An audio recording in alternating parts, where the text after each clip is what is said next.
이번 시간은 법화경 독송으로 불망염지를 이룬 어느 거사님이 보내온 세 번째 편지를 소개하겠습니다. 이 변호사님께서 이번에도 메일 한 통을 보내오셨더라고요. 며칠 전에. 그래서 제가 이 편지 내용을 읽으면서 드는 생각은 아마도 이분은 이미 전생에 극락왕생을 하신 분이고 이 생에는 극락으로 많은 사람들을 인도하기 위한 원력보살로 오신 게 아닌가 하는 그런 생각을 하게 됩니다. 그런 경우도 있다고 하거든요. 즉 극락세계의 사신이 아닌가 하는 그런 생각이 매우 강하게 듭니다. 왜냐하면 이분은 수행기간이 짧은 수행기간 동안 법화경 독송을 했는데 바로 불망염지를 이뤘다는 거. 그래서 법화경을 2-3시간이면 외울 수 있다고 합니다.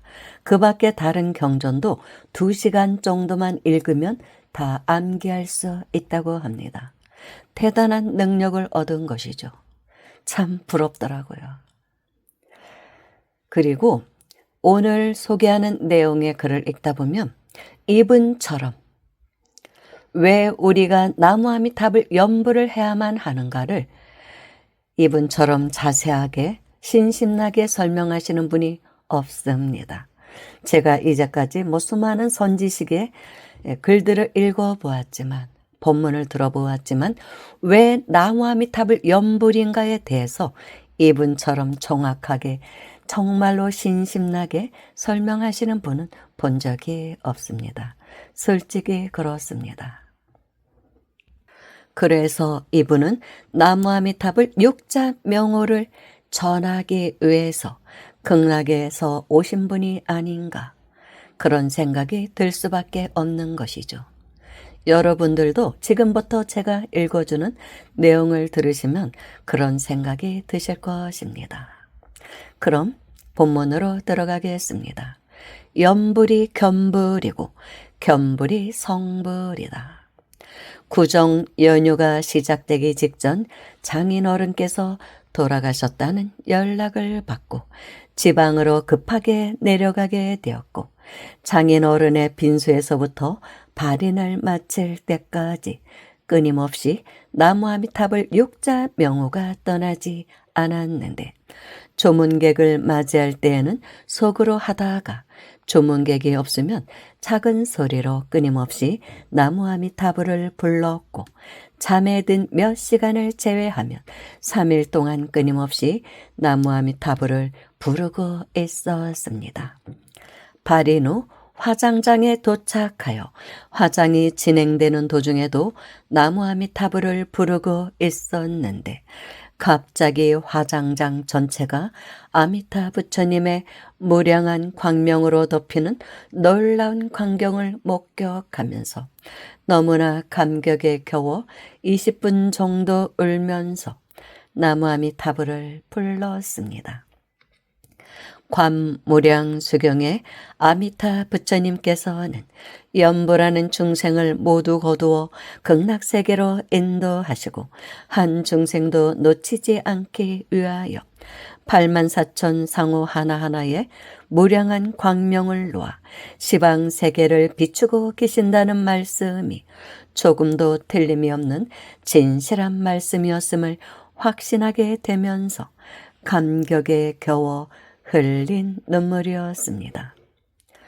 장인 어른께서 돌아가시기 얼마 전에는 평소 기독교를 열심히 믿던 친구가 갑자기 명을 달리하여 장례식에 참석한 적이 있었는데 그때 목사님의 찬송가에 맞추어 같이 참석한 성도들보다 더 큰 소리로 찬송가를 따라 불렀고 참석한 친구가 종교가 불교인 것으로 아는데 찬송가를 그렇게 큰 소리로 따라 부르냐고 물어서 부처님의 말씀을 진실로 믿으면 예수님을 찬송하는 노래를 큰 소리로 따라하는 것이 당연한 것 아니겠느냐고 반문한 적도 있었는데 그때도 눈물을 흘리지는 않았고 지금까지 장례식장에서 눈물을 흘린 적이 없었음에도 장인의 장례식을 치르는 도중 처음으로 흘리게 된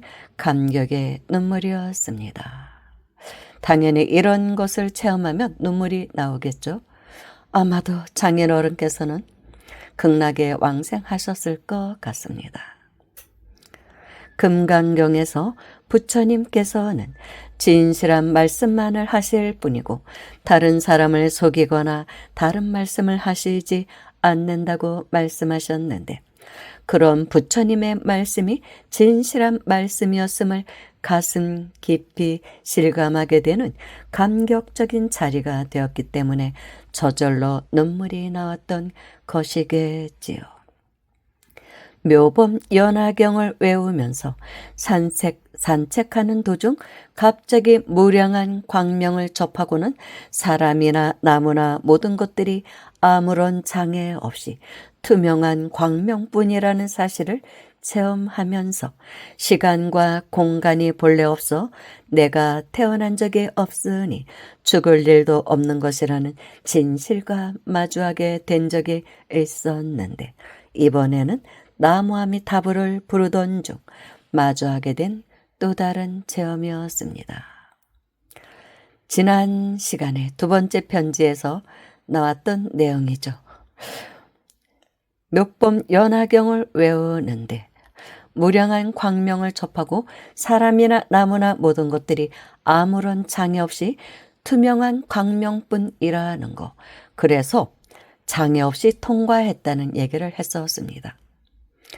그냥 투과했다는 것이죠. 초인들에게 나오는 능력이 그런 것들이거든요. 벽을 투과하고 나무를 투과하고 어떤 사물도 다 투과하는 그런 체험을 했었다는 얘기를 지난번에 전해드렸습니다. 참으로 대단하신 분이죠.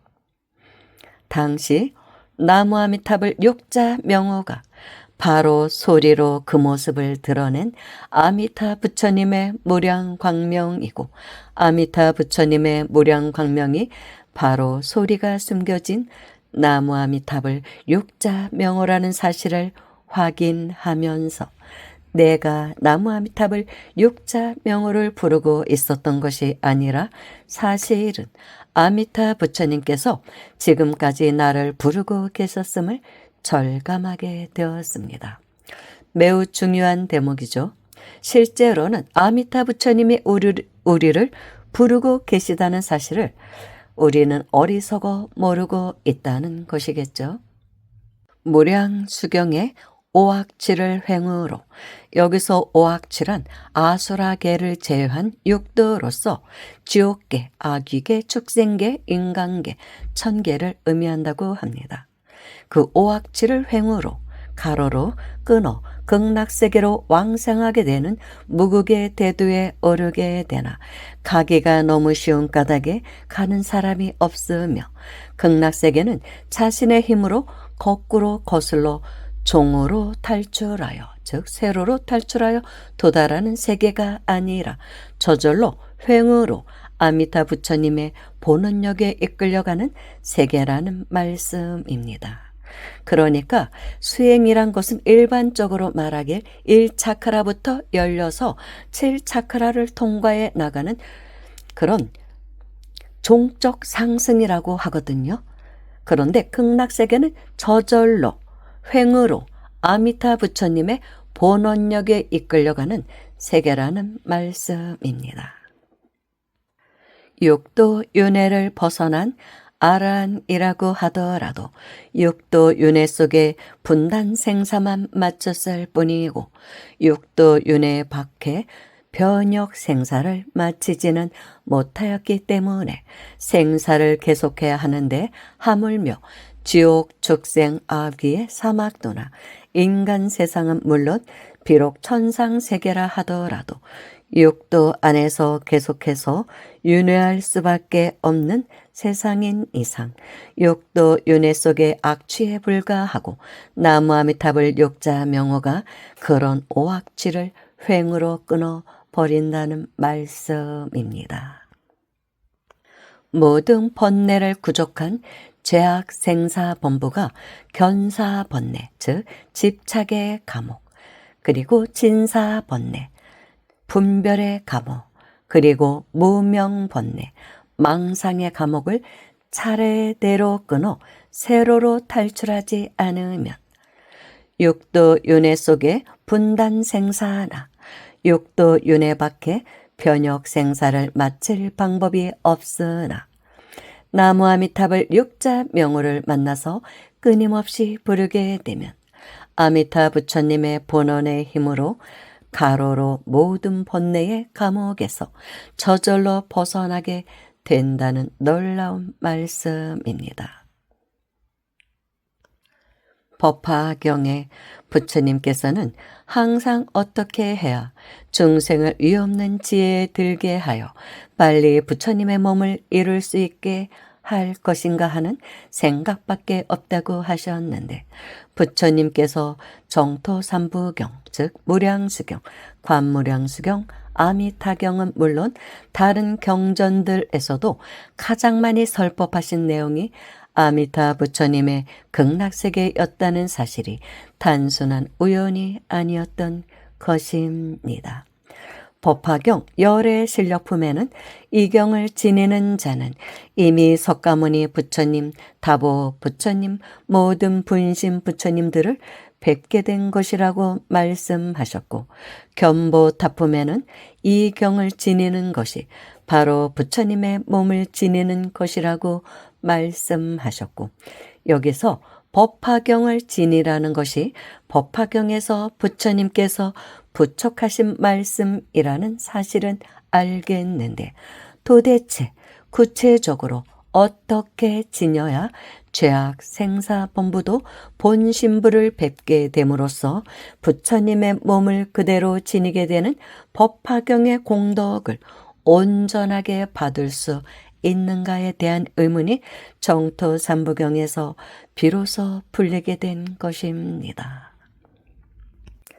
법화경은 부처님께서 아시고 보시는 실상을 그대로 설하셔서 부처님의 지견을 깨닫게 하고 그 안으로 들어오게 이끄시는 경전이기 때문에 실상묘법 연화경이라고도 하는데, 시방 3세의 모든 부처님 가운데 아미타 부처님만이 자신의 명호의 모든 공덕을 그대로 담아 중생이 자신의 명호를 부르기만 하면 바로 실상의 세계인 극락정토로 인도하여 성불시키겠다는 초세의 대원을 발하신 유일한 부처님이시고, 여기서 초세의 대원이란 시방 3세의 모든 부처님을 뛰어넘는 본원을 말합니다. 이미 식겁전에 본원을 성취하여 성불하셨기 때문에 나무아미탑을 육자 명호는 모든 중생이 소리를 내어 부를 수 있게 된 아미타 부처님의 실상의 몸이 된 것이며, 나무아미탑을 육자 명호를 부르면 아미타 부처님을 뵙게 되고 결국에는 성불하게 되는 것이니 연불이 견불이고 견불이 성불입니다.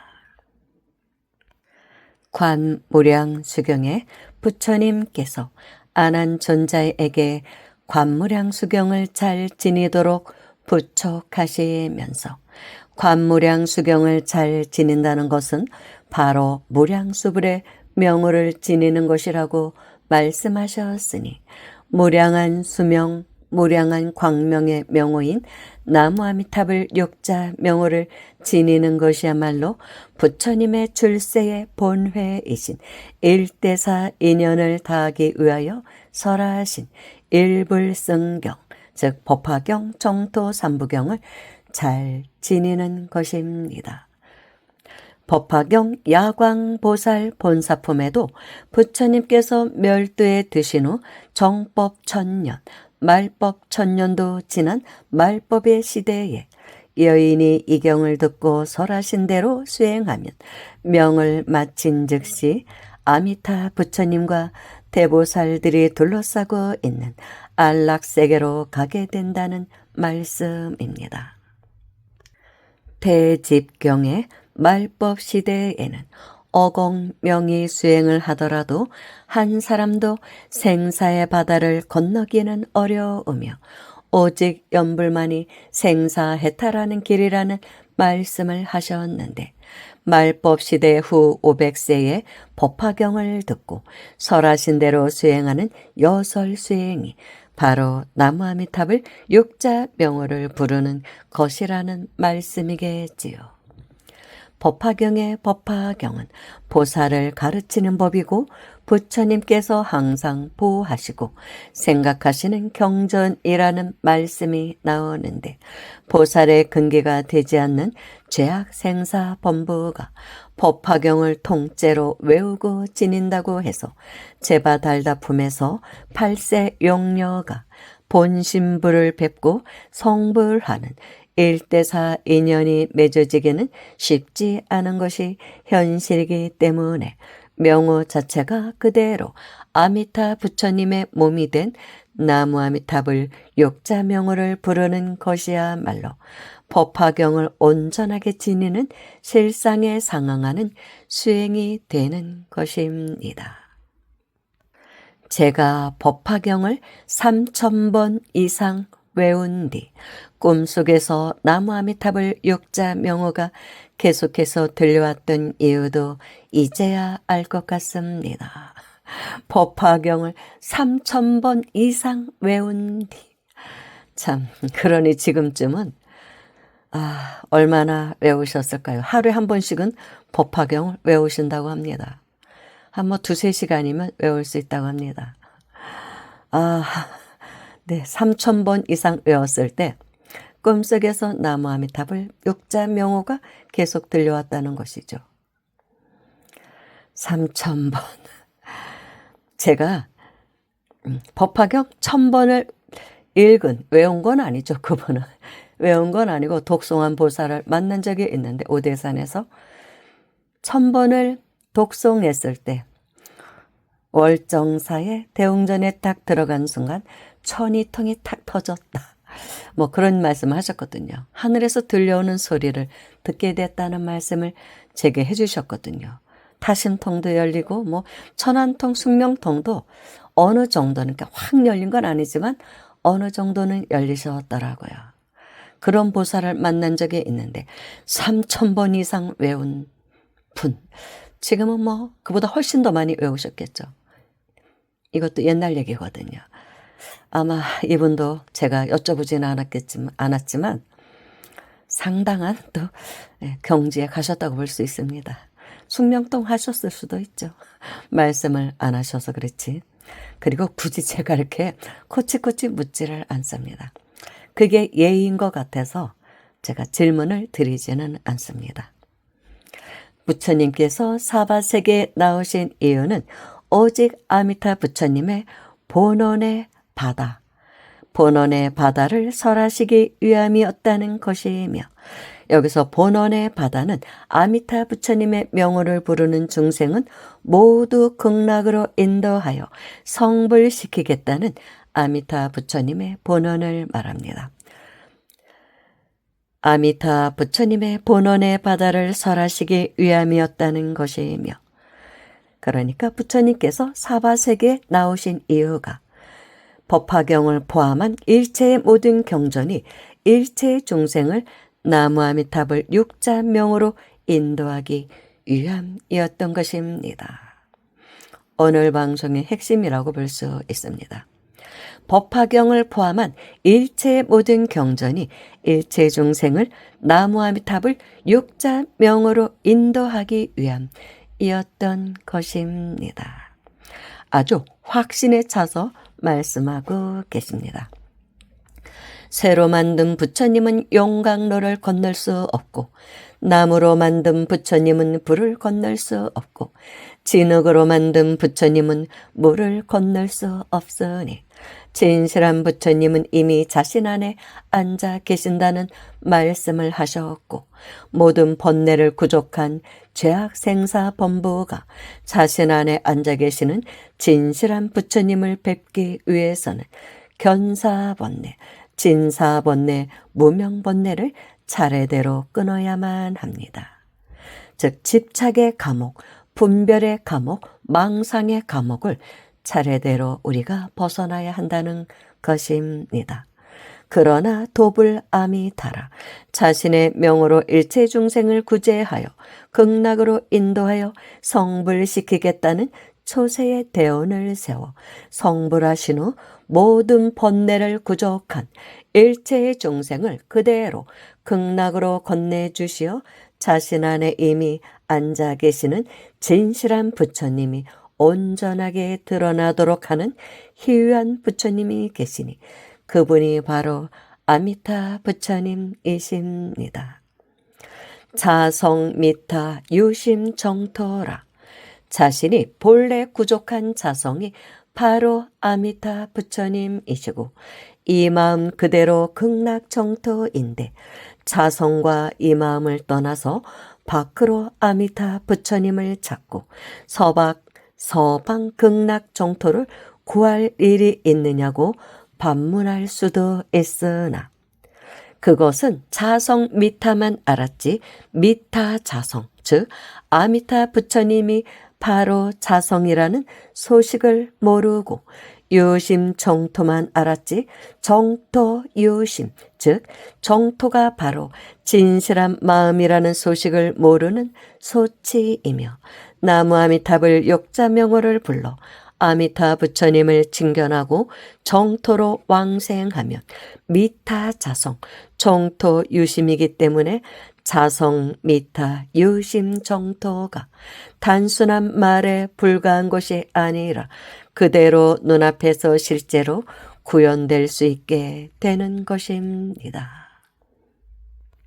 나무 아미탑을 욕자 명호가 본래 저절로 청정한 것이며 나무 아미탑을 욕자 명호가 본래 생멸이 없는 것이며 나무 아미탑을 욕자 명호가 본래 저절로 모든 공덕을 구족한 것이며 나무 아미탑을 욕자 명호가 본래 조금도 움직임이 없는 것이며 나무 아미탑을 욕자 명호가 일체 만법을 생겨나게 한 것임을 모든 번뇌를 구족한 중생들의 생각으로 어찌 헤아릴 수 있겠습니까?